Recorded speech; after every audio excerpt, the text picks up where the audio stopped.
Welcome. In this video, I would like to continue my series on academic writing.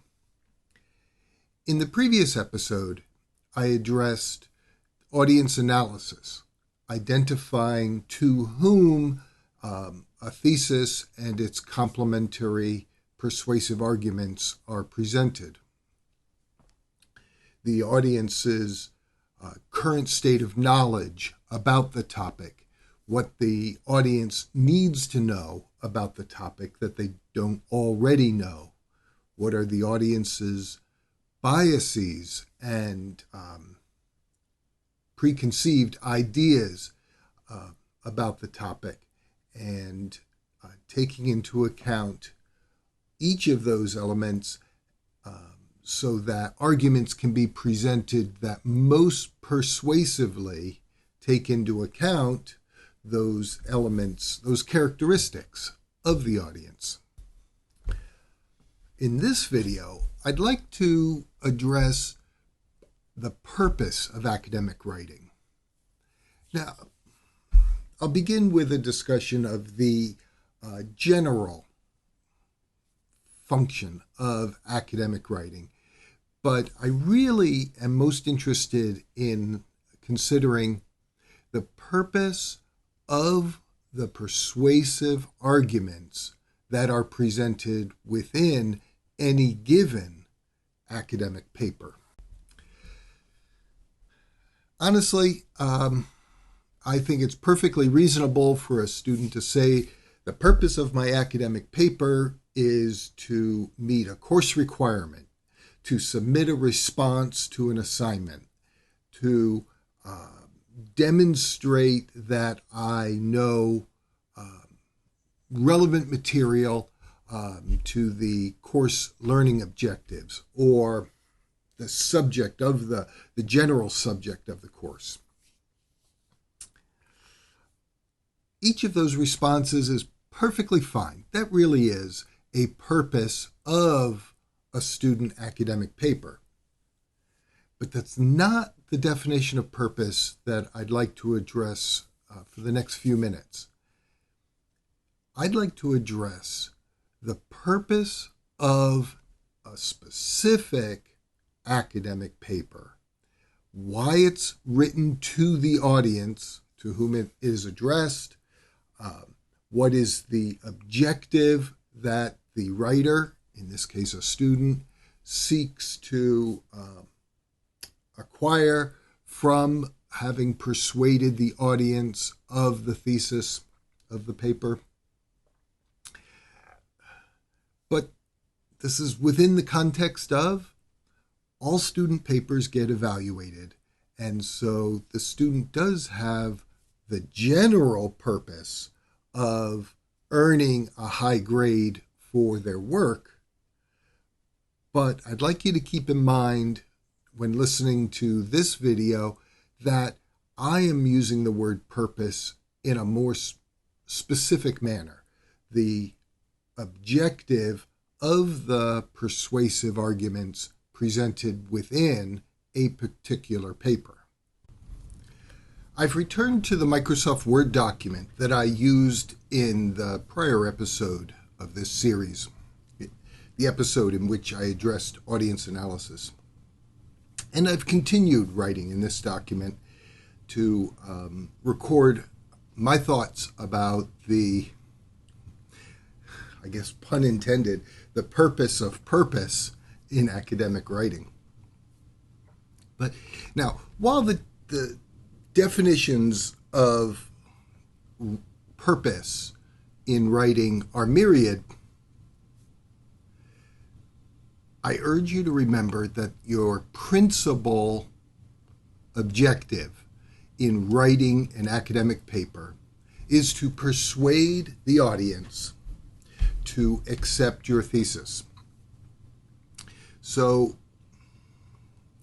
regardless of what you think your overarching purpose is, whether it's to earn a high grade or it's to just simply complete an assignment or it is to persuade your evaluator to accept your thesis, or all of those, each of those purposes shares a similar characteristic, and that is the need to convey information.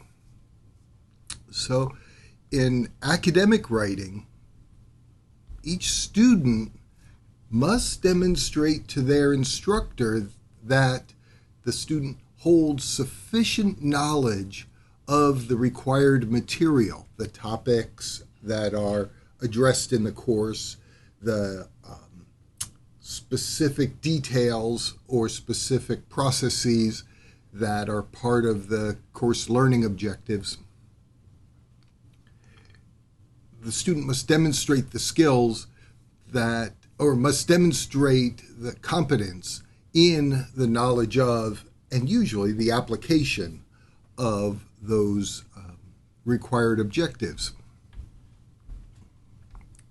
So therefore, while the overarching purpose of a student writing assignment is to meet an assignment requirement, to submit the assignment on time within the meeting the minimum or maximum length requirements, using particular vocabulary, identifying particular facts, sometimes even reiterating the opinions that the instructor presented during oral comments.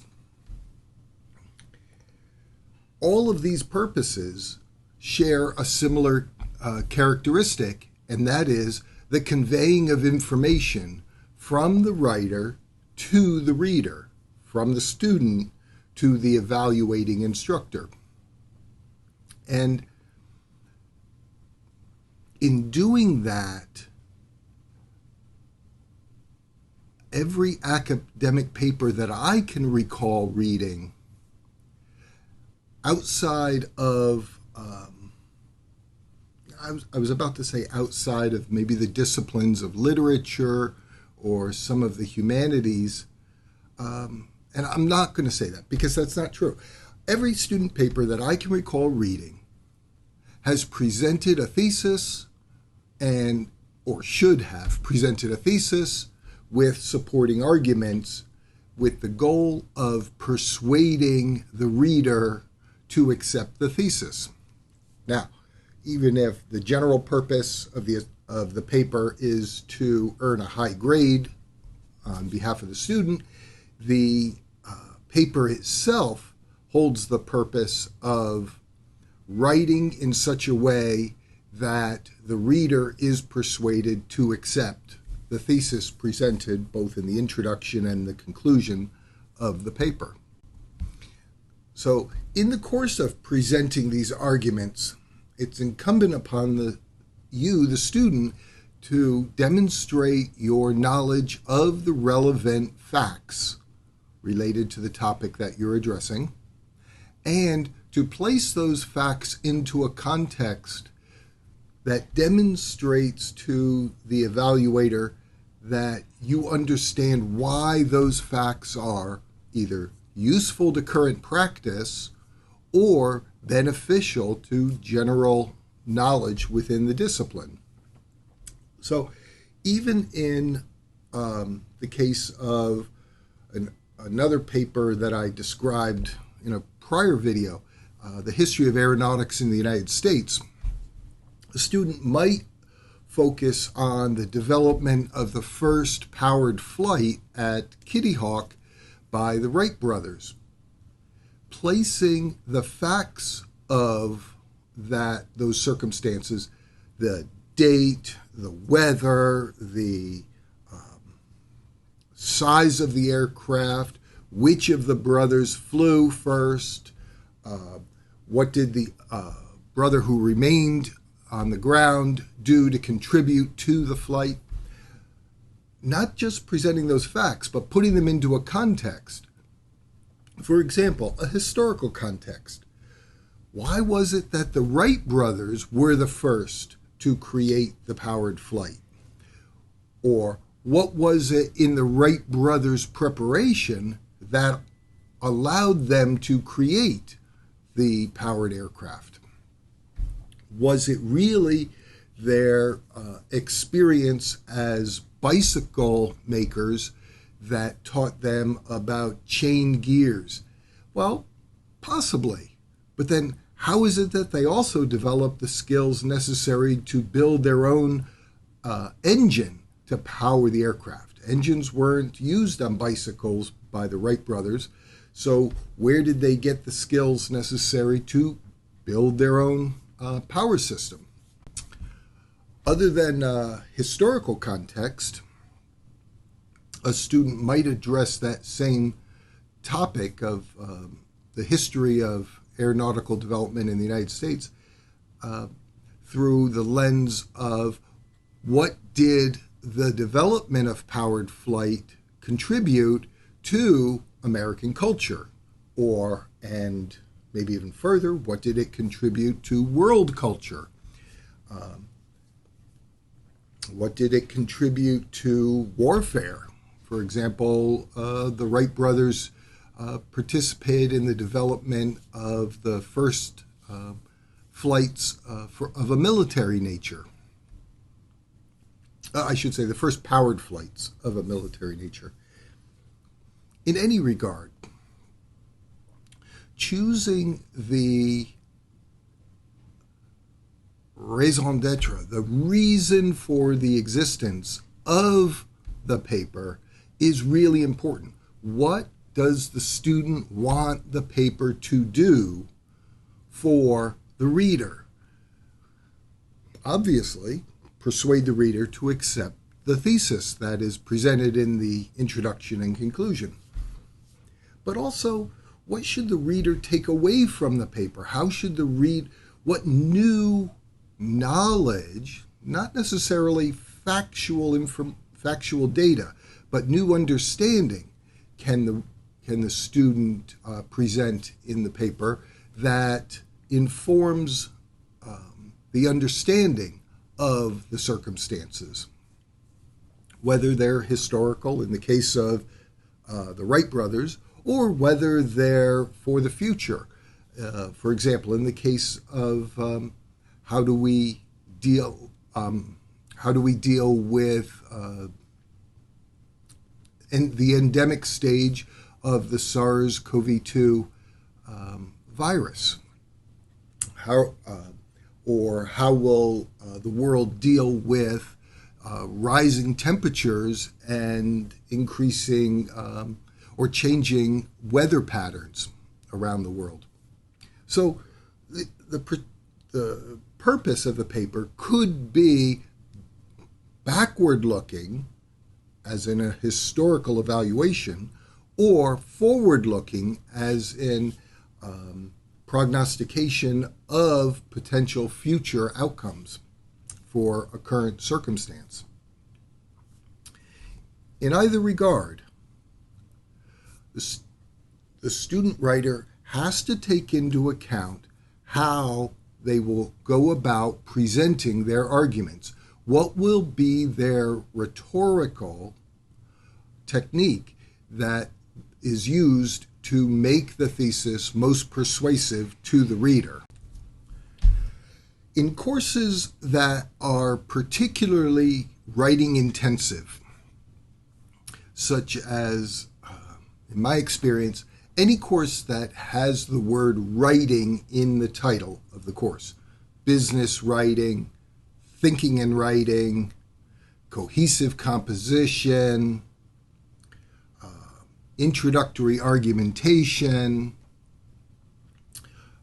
philosophical rhetoric. These words, rhetoric, composition, writing, are all related in the sense that they are a clue to the student that the course will address the process of writing and therefore require the identification of a specific purpose in each paper that is submitted during the course.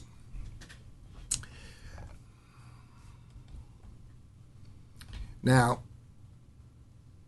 in creating a response to an assignment, the student writer has to choose what will be their rhetorical technique? Will they present a series of facts that are to be accepted prima facie, meaning at face value, by the instructor, that may not be particularly persuasive unless the evaluating instructor already has exposure to the facts, and they are generally accepted as true by the community of scholars. The student might choose to instead lean on arguments that were presented by experts, therefore writing a paper that is citation heavy, meaning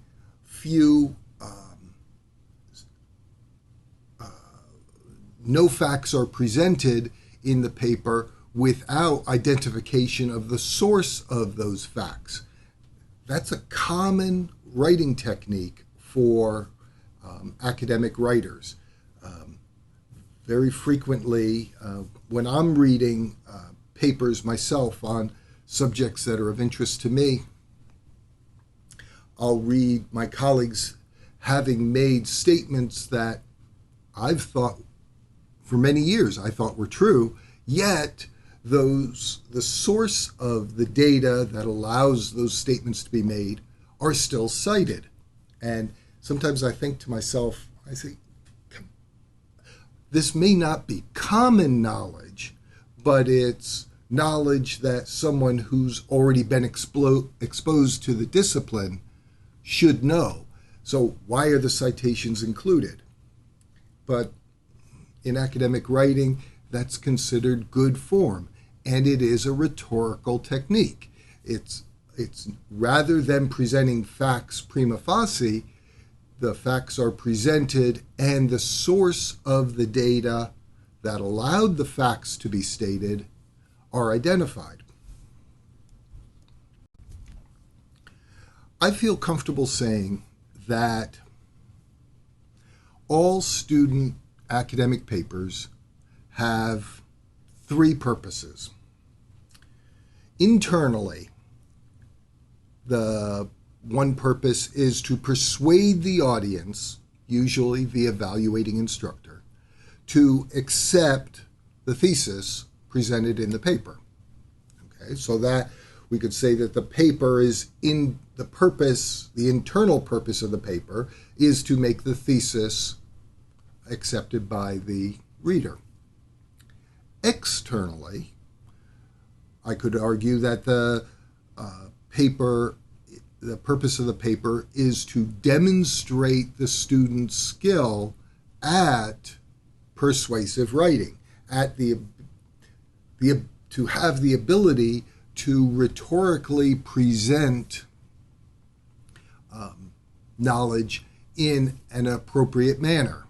So there's an internal purpose, external purpose, and there's also, honestly, and I should not give this short shrift, there's a third purpose, and that's for the student to earn a high grade on the paper. Now, earning a grade on a paper, I suppose I could turn into its own series of videos dealing with everything from the social engineering of understanding how to make an academic response, all the way to this series that I'm creating now about academic writing. But these three purposes: one, to create a persuasive complement of arguments within the paper; two, to demonstrate the ability to make rhetorically effective statements; and three, earn a high grade. And I don't think that's any less important to a student than the other purposes. Now, I can caution you. When I was a student, I thought it was important to earn high grades. And that included at each level of my education. I pursued grades. Looking back on the educational process now, having been a father and husband who raised two daughters and sent them off to university, and having been a professor, I don't think pursuing the grades is as important as receiving the general value of being able to write well, be understood, convey one's intention, and persuade an audience of whatever thesis I present at the moment. For many years, I've told students who have challenged me, they'd say, this is another writing class, or this is sometimes even when I teach computer security, but I would require 4 or 5 major research papers during a semester. Students would say, why do we have to write? We're going to get jobs as software coders. And I'd say to them, it's in the process of learning to write well, to make good persuasive arguments, that you will develop the skills that will allow you to succeed beyond the technician level at your employer. Yes, if you're majoring in computer science and your goal is to become a software coder, be an excellent software coder. That will help you get a job. It'll probably even, as your skills develop, allow you to be promoted as the technician who does software coding.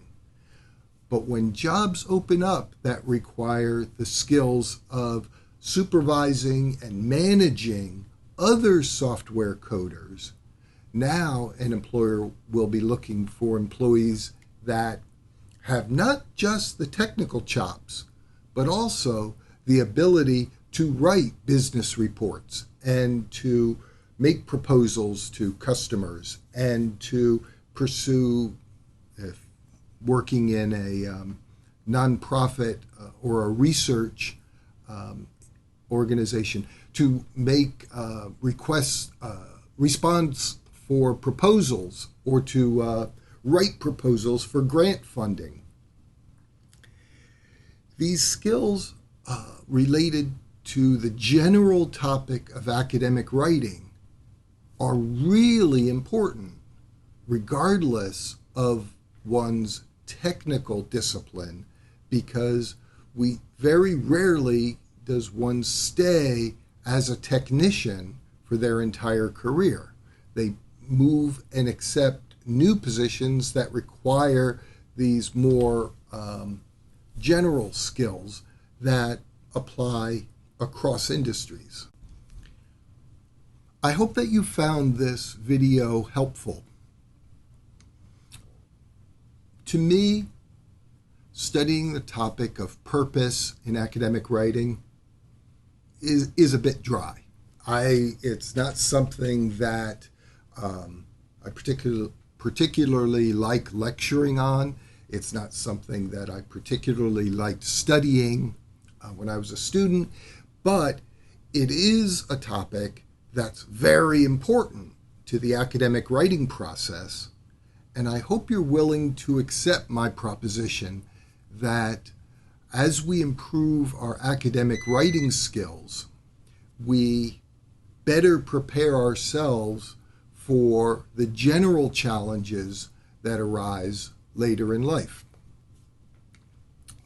I'm not passionate about writing because I love writing. In fact, I actually don't like writing.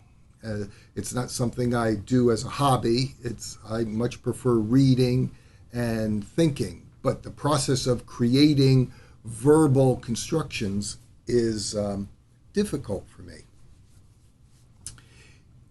But I see value in it, and I see value in understanding how to do it well. And out of that, I'd like to make the proposition to you that you should learn to write well in the academic environment, because even though citations and references and APA formatting, MLA formatting may not get used in the organizations in which you work, the general theories that apply to academic writing and the principles of good writing, both within the academy and in the non-academic world, are really the same. So I'll leave it at that and wish you, as always, very happy academic writing. And I'll see you in the next video in this series. Bye for now.